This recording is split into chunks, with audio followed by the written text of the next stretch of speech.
Bonjour tout le monde, content de vous retrouver, nous sommes le mercredi 27 avril 2022. On a un Bitcoin qui perd à nouveau 4% après cette hausse finalement qui n'aura pas duré très longtemps. Regardez ici sur le graphique, alors je vais me mettre en daily par exemple et en candle. Donc on va regarder ensemble et voir ce qu'il se passe, voir si ce qu'on a aujourd'hui à l'écran est alarmant. Vous voyez, on a eu une bougie donc avant-hier qui est descendue aux alentours des 38 300 $ pour clôturer la journée aux alentours des 40 500. Donc on se disait oui, peut-être qu'on va tenir ce niveau de support et peut-être qu'on va pouvoir se reprendre. Mais rien n'était bien sûr évident puisque nous étions sur quelque chose finalement qui rangeait entre ces deux bornes. Nous n'avions pas eu de structure, nous n'avons rien eu ici qui nous alertait que ça y est, nous étions rentrés dans un marché haussier. Et effectivement, la journée d'après, le Bitcoin établit un nouveau plus bas, enfin en tout cas un nouveau plus bas depuis ici le 13 mars 2022, en allant chercher les 37 800 $ pour clôturer ici, regardez, à 38 066 $. C'est exactement ce qu'on voulait pas, en tout cas sur ce graphique daily. Malgré tout, sur le graphique weekly, qui a plus d'importance parce qu'il est plus long terme, on a toujours des niveaux qui peuvent tenir. On va voir ça aujourd'hui dans l'émission.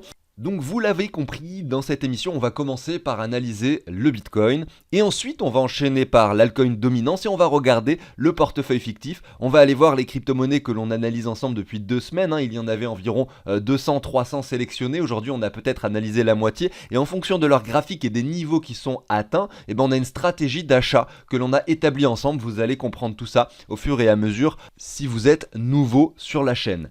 Il y a quelques jours, je vous présentais un projet qui s'appelle Fame MMA. Et effectivement, ils avaient prévu de lister leur token le 29 avril. Donc dans 2 jours, le token, ce sera à 10h sur OKEx. Ce sera le listing. Et donc OKEx, c'est une plateforme tier 1. Donc ils n'ont pas menti, regardez.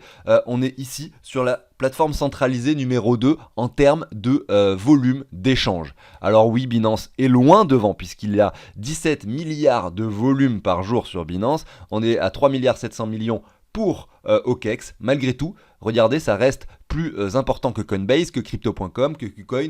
On est vraiment sur le tier 1 et c'est une très bonne nouvelle. Peut-être qu'on peut avoir une prise de valeur assez importante sur le token de Fame lors de son lancement. À savoir également qu'il y a eu un tweet à ce sujet par le compte officiel de la plateforme OKEx. Et cette annonce a été retweetée 10 600 fois pour l'instant et ça continue de monter. Hier on était à 8000, donc on a vraiment un engouement qui se crée. C'est vraiment la chose que l'on souhaitait voir finalement pour imaginer une réelle performance lors du listing, notamment parce que les seules personnes qui ont pu investir devaient avoir bloqué des Tencent. Il y en avait seulement 10 000 qui pouvaient investir, qui étaient bien listés. Je crois qu'ils ont récolté 10 millions de dollars si je ne dis pas de bêtises. Donc effectivement ça correspond à 1000 $ par investisseur. Est-ce que tout le monde a récupéré ces tokens? Je pense que oui, quasiment la plupart, parce qu'on est sur le Tencent Gem Launch Platform et à chaque fois qu'il y a des projets qui sont présentés, on a de très belles performances lors du listing. Est-ce que ça veut dire que c'est un investissement facile, une crypto que vous pouvez acheter sur OKEx et faire de belles performances quoi qu'il arrive? Non, pas du tout. Là, ce que je suis en train de vous dire, c'est qu'il y a un engouement sur le projet et que lors du listing, il peut faire un x10, x15 très rapidement. Malgré tout, c'est très compliqué de l'acheter au prix où le token va être listé. Parce que vu que tout le monde voudra acheter, la plateforme peut bugger un petit peu, des fois c'est instantané, le prix fait directement x10, donc vous allez en fait acheter le prix 10 fois plus important que le prix initial, donc c'est très très compliqué d'acheter au listing, on le sait. Malgré tout, des fois ça peut être bien de se poser, d'attendre quelques heures. Alors est-ce que là ça va encore se produire de la même façon? J'en sais rien. Avoir un token qui performe et ensuite attendre un retracement assez conséquent qui vous paraît pertinent pour cette fois-ci aller investir dessus. C'est compliqué en fait en réalité d'acheter au listing. Et c'est le genre de moment où la volatilité est extrême et vous pouvez voir un moins 50% en l'espace de quelques minutes sur la somme que vous allez investir. Donc il faut faire très attention, investir vraiment l'argent, une somme assez faible de son portefeuille total, rester prudent, savoir ce que l'on fait. Et ne pas bien sûr céder à la panique, il ne faut pas aller mettre toute son épargne sur un token au listing, c'est bien sûr la pire chose à faire lorsqu'on est débutant et qu'on entre dans les cryptos, qui peut nous faire sortir complètement du jour au lendemain de nos investissements crypto, puisque on est dégoûté du marché, vous voyez. Donc bref, tout ça c'est également un disclaimer, vous l'avez compris, il faut faire attention. Malgré tout, on a vu sur les autres projets qui ont été lancés par le TGLP de Tencent, donc c'est le cas pour celui-là, vous l'avez compris, il y a eu de réelles belles performances. C'est-à-dire que le token avait fait x10 au listing, ensuite divisé par 2, pour par la suite, donc aller chercher des x50, x100 même, à un certain moment pour MetaHero qui aujourd'hui est retourné sur un x50, x30 par rapport au listing. Donc il a quand même perdu 70% de sa valeur par rapport à son sommet. Bref, aujourd'hui là je vous ai parlé principalement du listing mais pas beaucoup du projet, vous l'avez compris, donc comme je vous le disais, je vous l'ai mis sur la fiche tout à l'heure, si vous voulez en savoir plus sur ce projet, puisque c'est ça qu'on aime à savoir, hein, avant d'investir dans quelque chose, il faut quand même savoir de quoi il s'agit, donc n'hésitez pas à aller voir l'émission que j'ai créée pour ça, il y a quelques jours ici en haut à droite. Ceci étant dit, n'hésitez pas à vous abonner, à liker si le contenu de la chaîne vous plaît. Moi je vous passe la petite introduction et je vous dis à tout de suite pour le début de l'émission.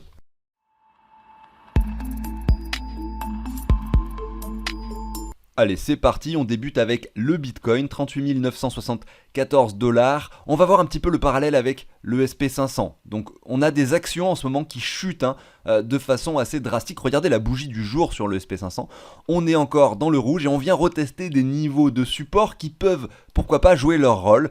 Du moins de façon temporaire, hein, puisqu'on a eu une belle chute ici depuis le 30 mars sur le SP500. Si on reprend cette baisse, regardez, eh bien on peut imaginer sans problème, vu qu'aujourd'hui on est sur un point de support pertinent, un retour sur les 61,8. Derrière, attention, ce M pourrait se former, peut-être même qu'on peut revenir seulement au 38,2, peut-être même qu'on peut le casser dès maintenant, on le sait. En tout cas, ce qui est sûr, c'est qu'on a un Bitcoin qui est très corrélé au SP500, mais qui se décorrèle petit à petit, parce que regardez, je vous montre quelque chose. Ici, nous étions le 21 avril 2022, donc il y a 6 jours. Depuis, regardez, le SP500 n'a effectué quasiment que des bougies rouges. Regardez, donc le 21 avril sur le Bitcoin, nous étions hop à cet endroit-là, exactement à cet endroit-là. Donc on voit qu'il y a une corrélation puisqu'on chute également. Cependant, il y a plus de résistance sur le Bitcoin et on pourrait penser, pourquoi pas, qu'on se décorrèle petit à petit. En tout cas, c'est ce qu'on visualise. Également par le fait que sur le Bitcoin, vous voyez, on est plutôt sur quelque chose avec un canal finalement qui est relativement haussier, alors que sur le SP500, ce canal haussier n'apparaît pas, hein. Au contraire, on est plutôt sur une tendance bearish avec ici des plus bas, et là on se pose la question justement si on va pas encore péter ce support par le bas. Voilà, donc oui, le Bitcoin a un graphique plus intéressant et plus joli, hein, que le SP500, mais attention, on sait que la bourse traditionnelle, ou du moins les actions, représentent une quantité d'argent beaucoup plus importante, et que si jamais on devait avoir ce M qui se produit à l'écran, soit maintenant, hein, avec cette cassure de ce support, ou plus tard, eh bien effectivement ça pourrait entraîner les cryptos également sur des niveaux inférieurs, malheureusement, hein. Et regardez ici le graphique du SP500 plus long terme, quels seraient les niveaux pertinents si jamais on devait avoir quelque chose d'assez bearish qui se produit à l'écran? Eh bien tout d'abord les 38,2 ici aux alentours des 3800 points, et derrière la zone de rechargement entre les 3200 et les 2700 points. À savoir que nous avons également ce niveau et qui peut faire office de résistance. Regardez, alors je vais plutôt mettre une zone, regardez ici, une zone rectangle qui récupère, vous voyez ces niveaux, le cours a pas mal travaillé sur la bourse traditionnelle ici, aux alentours donc des 3500 à 3200 points. Donc voilà, c'est une affaire à suivre, mais c'est pas forcément optimiste sur le long terme, hein, ici, tout ce que l'on voit à l'écran. On retourne sur le Bitcoin, on va se mettre en ligne pour regarder ce qui s'est passé sur la clôture d'hier en daily. Je vous avais dit sur l'émission d'hier qu'il ne fallait pas clôturer en dessous des 38 000, alors c'était quoi le niveau? C'était celui-là aux alentours des 38 800. Et ben ça a été le cas, malheureusement, vous voyez, on a quelque chose finalement qui clôture sur les 38 100 $. Donc oui, ce que l'on a à l'écran, c'est pas forcément joli, on peut s'attendre à une continuation baissière, en tout cas quand on voit ce graphique. En tout cas en daily, peut-être que avant dimanche prochain on peut aller chercher des niveaux inférieurs. Vous avez ce niveau qui peut jouer son rôle de support ici aux alentours des 34 000, 35 000 $, hein. C'était la clôture de cette journée du 22 janvier 2022. On pourrait y revenir et c'est vrai que ça fait un petit peu peur, notamment si on a le SP500 comme je vous dis qui vient breaker, hein, cette ligne de support ici. Voilà, donc là je suis déjà moins optimiste qu'hier. Pourquoi? Parce qu'on a eu cette confirmation hier avec cette clôture, hein, malheureusement assez basse. En revanche, il y a pas mal de choses aussi assez intéressantes à dire, notamment au niveau du RSI, ici sur ce graphique, vous le voyez, on a peut-être, hein, attention, hein, une divergence qui pourrait se produire. Pourquoi? Parce que, regardez ici au niveau du RSI, on voit que la force vendeuse n'est plus aussi puissante qu'avant, puisqu'on dessine, regardez si j'agrandis cela, quelque chose de plus haut, de plus haut que le plus bas précédent sur le RSI, hein. Nous avions ici clôturé le RSI à 35, alors que là nous sommes à 36,67,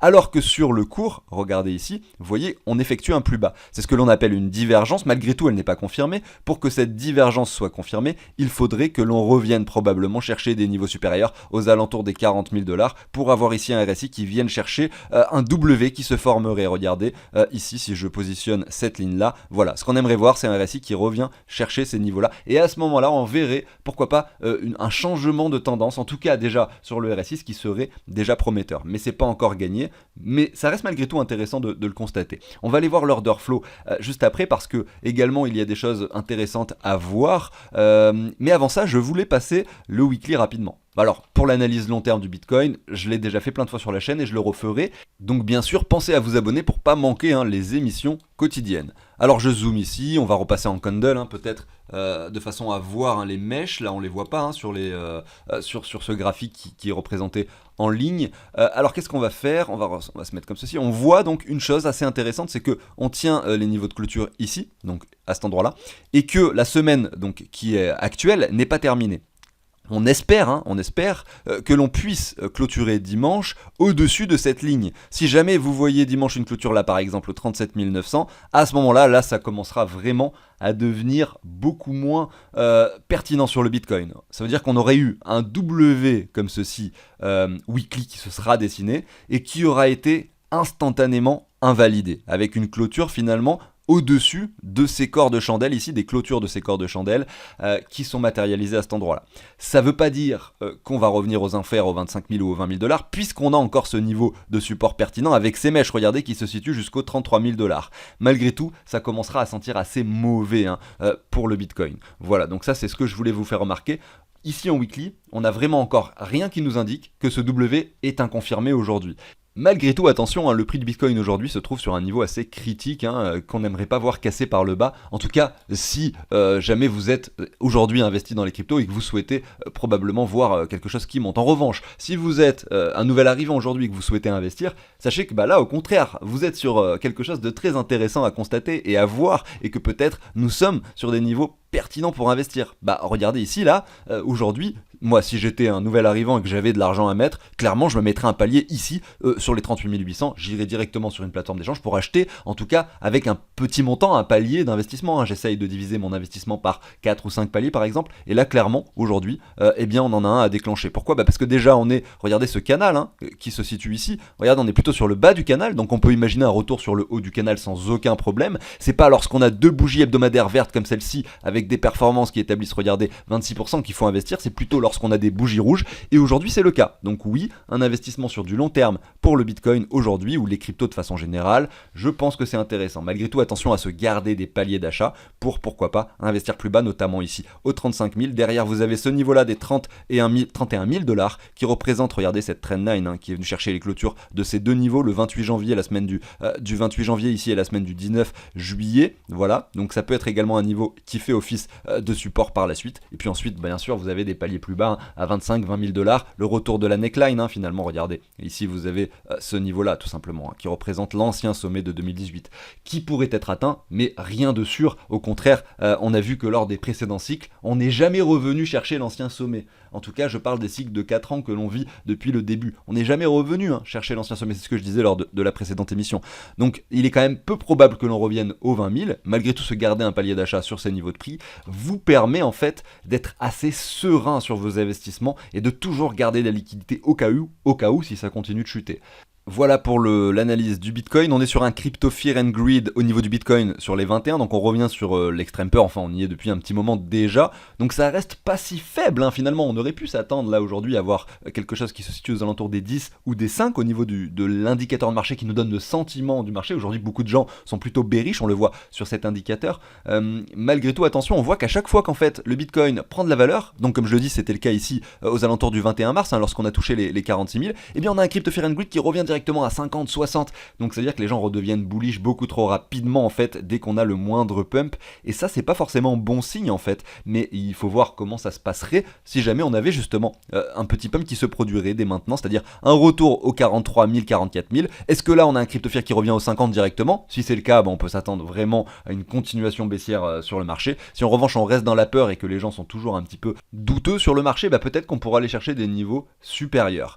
Voilà, il y a une dernière chose que je voulais dire, c'est que Moi, j'étais là pendant toute cette phase en fait, hein. C'est-à-dire que moi, je suis rentré dans les cryptos, je vais vous dire hein, la vérité. Je suis rentré à peu près à ce moment-là, quand le Bitcoin valait 14 000, 15 000 dollars. Donc vous voyez, c'était pas le bon moment. Voilà, c'était la première fois que j'investissais dans ce secteur. J'avais mis des très petites sommes, hein. Mon but, c'était vraiment d'essayer sans aller me ruiner, bien sûr. Donc là, j'ai vu de belles performances négatives. Je me disais, c'est pas grave, je recharge un peu plus bas.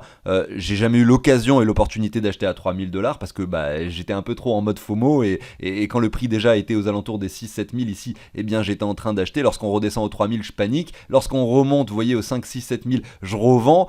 Lorsqu'ensuite on remonte aux 14 000 dollars, et ben là j'ai envie à nouveau hein, d'acheter. Je me dis, mais ça y est, peut-être qu'on va aller to the moon. Sauf que 14 000 dollars, ça me paraît incohérent. Je venais de revendre à 7 000, pourquoi je la rachèterais à 14 000? Et donc derrière, ça chute un peu, et donc ça revient sur les 10 000. Là, je rachète vers les 10 000 ou voire les 9 000 dollars. Et on voit quoi? On voit quelque chose qui vient chercher les 3 800.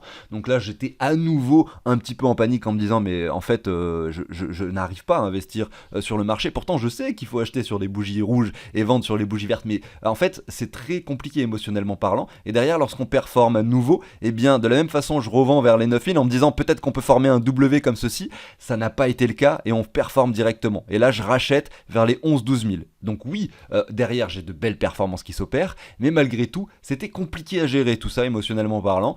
Et donc c'est là où on peut se dire que peut-être le plus simple, c'est tout simplement se mettre des paliers, attendre des performances et investir sur le long terme. Quand on veut acheter et vendre de mois en mois, finalement, c'est très compliqué. Donc ce que j'ai fait ici, c'est des erreurs que je ne reproduirai pas dans le sens où je ne vais pas essayer de m'amuser à trader sur 2 semaines, 1 mois, 2 mois, voilà. Quand j'achète, je garde et je hold, et c'est finalement la stratégie qui fonctionne le mieux, notamment avec les achats par palier, les reventes par palier, c'est ce que j'ai pu constater par la suite. J'ai créé la chaîne finalement pour essayer d'apporter mon expérience au quotidien aux personnes qui me suivent, tout en alertant que voilà, il y a un vrai risque de perdre de l'argent et que c'est très dangereux et très difficile d'investir dans les crypto-monnaies ou dans n'importe quel actif de façon générale. Regardez les personnes qui ont investi dans l'immobilier, même l'immobilier, c'est une valeur sur laquelle on a confiance, on se dit c'est de la pierre, ça va garder sa valeur, ça va même en prendre, et ça en prend tout le temps depuis 30 ans, mais c'est pas une valeur, c'est pas une chose qui est toujours vérifiée. Aujourd'hui, on a des taux d'intérêt qui augmentent et le prix de l'immobilier qui chute. Donc les personnes qui ont acheté des maisons il y a 4-5 ans sur des sommets, même il y a 1 an ou 2 ans sur des sommets, dans des grosses villes comme par exemple Paris ou autres, peuvent voir pourquoi pas leur investissement descendre. Alors on n'est pas sur des volatilités comme sur les cryptos. Si vous avez votre maison qui perd 5%, c'est déjà beaucoup, vous voyez, même 10%. Mais voilà, on le sait, hein. Peu importe dans quoi vous allez investir, il y a un risque et c'est très compliqué de le faire au bon moment. Voilà. Bref, c'était le message que je voulais faire passer. J'avais envie de vous passer l'order flow, mais je le ferai demain. Il y a des choses très intéressantes à dire. Regardez ici, le Bitcoin chute et derrière, qu'est-ce qu'il y a? On a un phoning rate négatif et un open interest qui explose. Là, je suis sur du 1 heure. Donc oui, énormément de gens ont short le marché ici, hein. Mais ils ont short pile poil. Regardez, je vais me mettre sur cette ligne. Voilà, le moment où le phoning rate est redevenu négatif, les personnes vraiment ont commencé à short à cet endroit-là, pile poil sur le bottom en fait, hein. Et là, qu'est-ce qui se passe? Eh bien aujourd'hui, on reprend de la valeur, c'est logique, hein. Il faut bien sortir toutes ces personnes qui redeviennent complètement bearish sur le marché lorsqu'on voit une clôture en dessous des 39 000 dollars sur le Bitcoin. Donc voilà, c'est des choses très intéressantes, je vais pas en parler des heures aujourd'hui, simplement vous faire remarquer que là l'open interest monte et que pour l'instant il n'y a pas de liquidation. Donc là, quand on revient sur ces niveaux-là, on ne liquide encore personne. Tous les shorters qui sont là n'ont pas forcément déclenché leur stop loss. Où est-ce que ça sera déclenché ce stop loss? Eh bien ici, déjà dans un premier temps, clairement on a ce niveau-là, hein, qui peut venir être touché assez rapidement. Je parle des 41 000 dollars tout simplement. Voilà, à suivre, on verra ce qui se passe dans les heures, dans les jours qui viennent. J'en ai fini avec le Bitcoin et tout ça. On est déjà quasiment à 20 minutes. Je vais essayer de consacrer 10 minutes aux altcoins et aux portefeuilles fictifs à partir de maintenant. Donc c'est parti, on enchaîne. Bon, alors avant de parler des altcoins et du portefeuille fictif, on va regarder l'altcoin dominance. C'est finalement la chose la plus importante que je passe à chaque fois avant d'enchaîner sur les altcoins. Et on voit que oui, voilà, j'en parle tous les jours, donc je vais le faire très rapidement. On vient pas chercher la trendline, on rebondit dessus. En daily, regardez, si on regarde ce graphique-là, eh bien on a eu des W qui se sont formés, des confirmations, un retour de neckline, donc le retour de neckline qui se situe à cet endroit-là. Donc regardez, on casse ce W, c'est-à-dire que là, on fait un plus bas, ensuite on fait un plus bas moins bas, un plus bas encore moins bas, et là on confirme quelque chose. On revient tester la neckline, c'est quelque chose qui est assez fréquent sur les graphiques, que l'on constate assez fréquemment. On peut revenir plus bas, d'ailleurs c'est ce que l'on a vu sur le Bitcoin. On a eu effectivement cette cassure, ce W avec cette cassure, mais derrière, regardez, on n'est pas juste revenu sur la neckline pour performer, on revient chercher des niveaux inférieurs. Donc les necklines ne sont pas toujours voilà, des valeurs exactes, ou c'est pas quelque chose, une science exacte où on sait exactement, voilà, on peut dire il va se passer ceci, c'est forcément comme ça, puisque c'est ce qu'on voit d'habitude sur les graphiques. Non, là c'est vérifié, mais c'est pas tout le temps le cas. La probabilité pour qu'on vienne rebondir ici est assez importante, mais plus importante que 50%, mais ça veut pas dire que ça va se passer de cette façon. Derrière, on vient chercher un niveau supérieur, donc à savoir cet ancien sommet qui se situe par ici. On est en train d'hésiter. Et là donc les niveaux qui peuvent être atteints si jamais on décide finalement de retracer légèrement, parce que là on est plutôt sur une résistance ici, eh bien ça serait tout d'abord les 38,2, ensuite la zone de rechargement qui se situe par là, ce qui ferait qu'on pourrait voir des altcoins qui perdent ici jusqu'à 4-5% dans un premier temps par rapport au Bitcoin, avant d'essayer d'imaginer de voir ce qui pourrait se passer derrière pour pourquoi pas aller chercher sur du plus long terme cette ligne haute ici qui se situe ici, qui vient chercher ces anciens sommets, ce qui pourrait par rapport, donc si jamais on reste, donc par rapport au niveau actuel, on va prendre ici des performances de 15% sur les altcoins par rapport au Bitcoin. Il y a quelque chose que je trouve bizarre moi sur cette altcoin dominance, parce que quand je regarde la map en fait, enfin peut-être qu'il y aurait des indicateurs qui me permettraient de savoir ça, mais je suis pas le pro moi pour aller trouver les bonnes indications de partout, mais bref, il y a quelque chose que je trouve bizarre, c'est que effectivement on voit quand même des altcoins qui ont des performances quand même bien plus négatives sur la map, regardez des moins 7, des moins 11%, des moins 12% sur Near Protocol, etc. J'ai pas forcément l'impression qu'on est si puissant sur l'altcoin dominance, puisque je vois des altcoins qui chutent en fait, et je me demande si c'est justement pas dû au fait que eh bien, il y a de plus en plus d'altcoins qui sont créés à chaque fois, des nouveaux projets avec des engouements qui se créent. Par exemple, il y a un nouveau STEPN qui s'est créé récemment, en tout cas avec le token qui a été listé hier, et le token a fait x70, donc je sais pas en combien il est en capitalisation, ça s'appelle FitFi, voilà, 573e, donc il vient de rentrer dans le classement avec les capitalisations et les indications. Hier je n'avais pas ces informations. Donc 169 millions de tokens sur 5 milliards, donc attention, là on est sur un prix très élevé, il y a eu du FOMO sur ce token, mais c'est pas le seul, il est 580e, 51 millions de capitalisation, il y en a plein d'autres qui rejoignent le marché au fur et à mesure, et ça doit maintenir également, je pense en tout cas, l'altcoin dominance ici. Alors, même si là, je parle pas forcément d'un gros montant, mais si ce genre de projet se multiplie, qu'on ne connaît pas forcément, ça je l'ai découvert hier, mais j'aurais pu ne jamais en entendre parler en fait. Moi je suis pas tout le temps sur les réseaux à regarder ce qu'il se passe, mais voilà, ça peut créer forcément une somme d'argent, ou ajouter une somme d'argent assez importante au fur et à mesure sur la totalité de l'argent dans les altcoins, ce qui va, en tout cas sur ce graphique d'altcoin dominance, limiter la chute. Je sais pas si vous voyez ce que je veux dire, c'est un raisonnement que je suis en train d'avoir, et vous pouvez me dire ce que vous en pensez également dans les commentaires. Allez, on continue avec les altcoins, on a un portefeuille fictif, on a investi dans, voilà, environ une vingtaine, trentaine, je sais pas, il doit y en avoir 25, cryptos que l'on a choisi par différents critères, c'est-à-dire qu'on regarde leur graphique par rapport au dollar et on essaye d'identifier certaines choses, notamment des zones de rechargement, des 85,4 de Fibo, également des structures, vous allez comprendre ensuite sur les graphiques si ce que je suis en train de dire ne vous parle pas du tout, et derrière on met des paliers d'achat. On avait fait ce portefeuille fictif, admettons, ça pourrait représenter par exemple 10% de votre portefeuille total crypto, et vous allez simplement consacrer ça sur une stratégie d'altcoin, voilà. C'est l'idée en fait, en général, de ce portefeuille. Donc aujourd'hui j'avais mis 2400$ pour essayer d'acheter jusqu'à 40 altcoins à hauteur de 60$ chacun sur 3 paliers d'investissement, donc 20$ sur chaque palier en fonction de ce qu'il se passe. Aujourd'hui, on a pu investir dans tout ça, donc j'ai commencé il y a 2 semaines. On a un marché qui n'est pas très favorable en ce moment. Donc sur la plupart, il y a eu un seul palier qui s'est déclenché, donc il y en a encore d'autres à mettre. Donc aujourd'hui sur le 2400, vous voyez il en reste 1800 des dollars, et effectivement l'idée en fait c'était alors pour que vous compreniez bien, j'avais simulé le fait que on achète avec des euros, tout simplement qu'on les convertisse en USDT pour ensuite aller acheter des cryptos.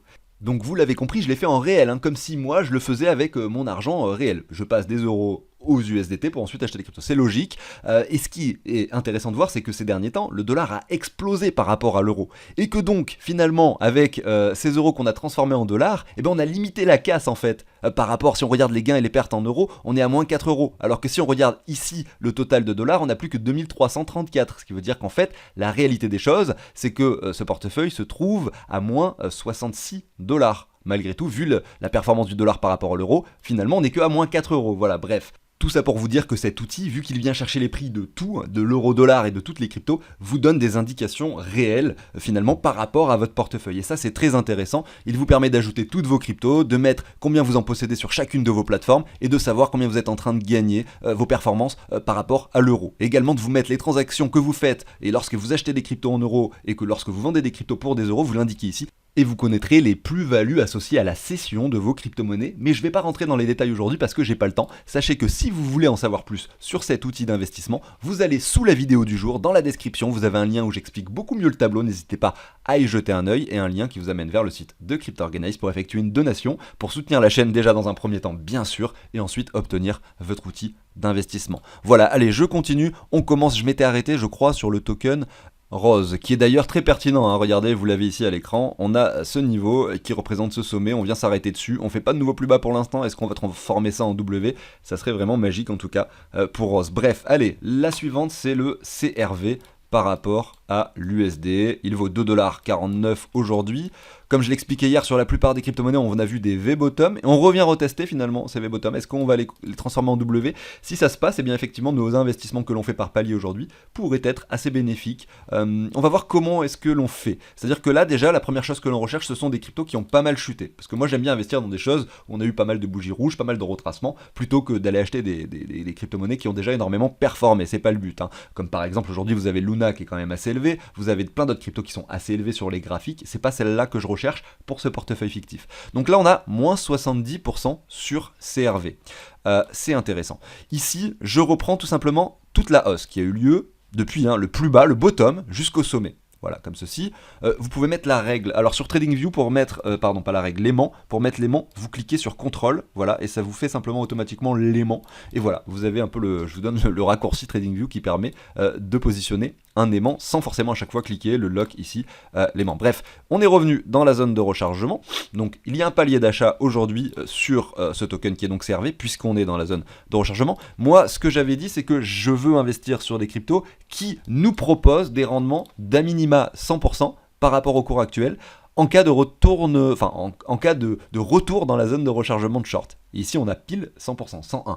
Donc oui, on va pouvoir investir sur cette crypto. Le premier d'achat se déclenche dans la zone de rechargement, on y est. Le second, enfin en fait il n'y a pas forcément de premier second, c'est en fonction de ce que l'on voit à l'écran, hein. Donc on a un palier d'achat dans la zone de rechargement, on en a un sur les 85,4 de Fibo, et on en a un si on a un W confirmé. Aujourd'hui on n'a pas de W de confirmé, on n'est pas sur les 85,4 de Fibo, on est dans la zone de rechargement, donc on a un palier d'achat à déclencher. Ce que je vais faire, c'est que sur ce portefeuille fictif, je vais pouvoir ajouter CRV de cette façon. Automatiquement, vous allez voir, c'est assez simple, vous allez voir son prix qui s'affiche en dollars ici et en euros, hein, vous voyez.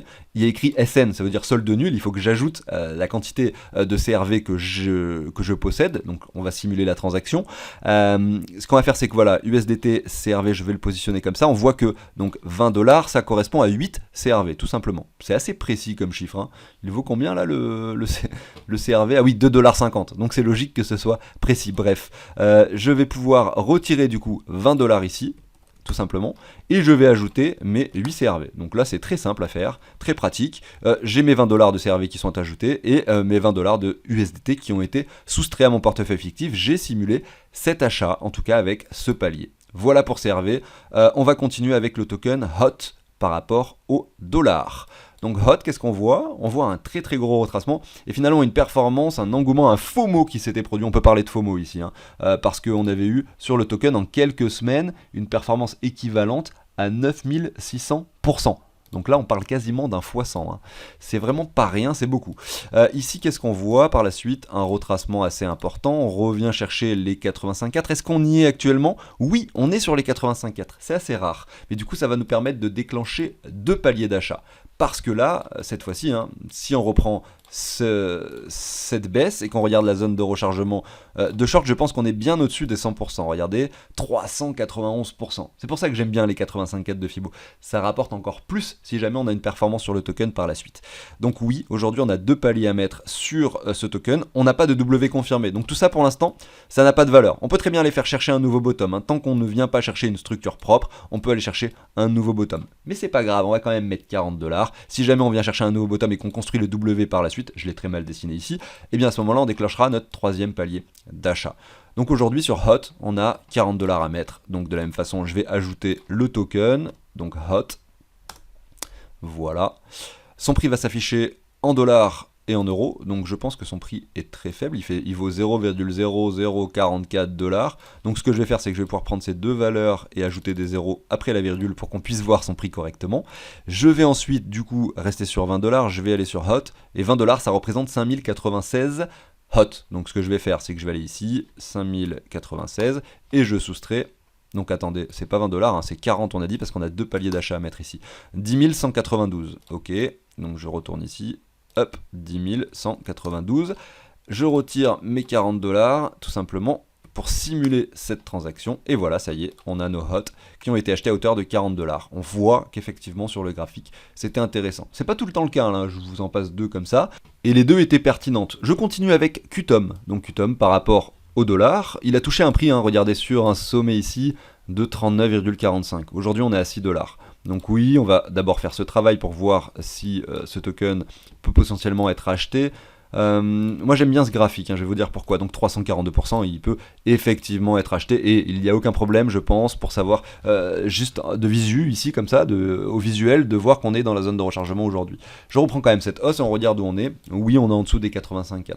Encore un token ici qui semble assez intéressant, et il y a quelque chose que j'aime bien faire, c'est reprendre, donc on peut le faire ici avec une zone, tout simplement reprendre ces anciennes mèches et voir que c'est un niveau, hein, alors je l'ai fait assez étendu cette zone, où le cours a quand même pas mal travaillé puisqu'on est venu chercher cette zone ici, on a finalement pas réussi à la percer, on vient la chercher, on ne la perce pas non plus, là on vient dedans, on rebondit à la hausse, on vient chercher à nouveau cette zone, et là on performe pour revenir chercher cette zone ici, et à nouveau actuellement.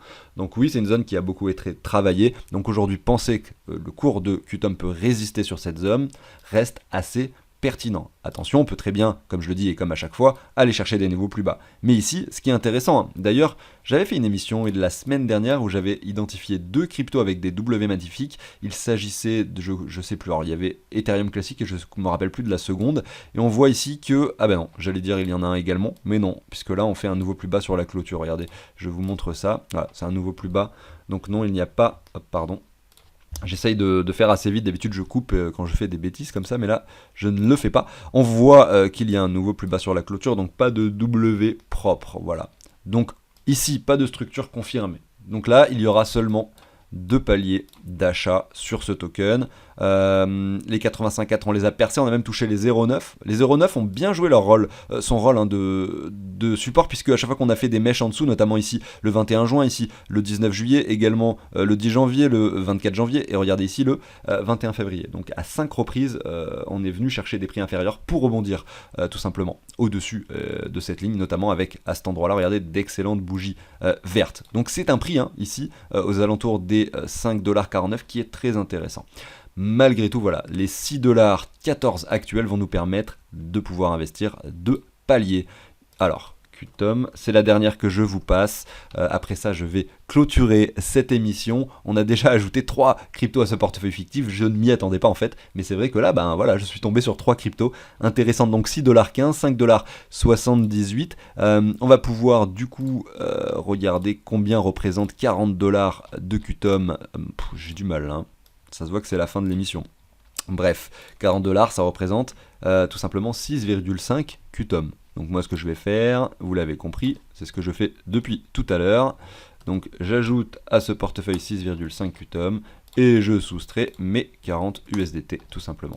Je retourne donc sur mon tableau de bord, on voit désormais qu'on a une performance positive de 0,7 euros. Voilà, donc on a des cryptos qui sont probablement en ce moment même, hein, en train de performer. Regardez, le Bitcoin reprend les 39 000$, l'Ether quasiment les 2900. Oui, il y a dû avoir quelques petites bougies vertes sur les cryptos de ce portefeuille fictif. Difficile là comme ça de savoir lesquels, ce qui nous a permis de revenir sur quelque chose de positif. Voilà, on verra bien ce qui se passe à l'avenir. En tout cas, ce qui est sûr, c'est qu'on a encore beaucoup d'argent à investir, notamment 1780$, et on a simplement 560$ investis aujourd'hui. Ça, c'est une valeur qui varie, hein, les 560, en fonction du cours des prix des crypto-monnaies en temps réel. Voilà, vous l'avez compris. Ceci étant dit, eh bien, j'en ai fini avec cette émission. Merci à tous de m'avoir écouté. Si le contenu de la chaîne vous plaît, si vous voulez pas manquer les émissions quotidiennes, pensez à l'abonnement, à activer la petite cloche et au like sous la vidéo, ça fait toujours extrêmement plaisir. Merci à tous, je vous souhaite une excellente journée. Salut tout le monde.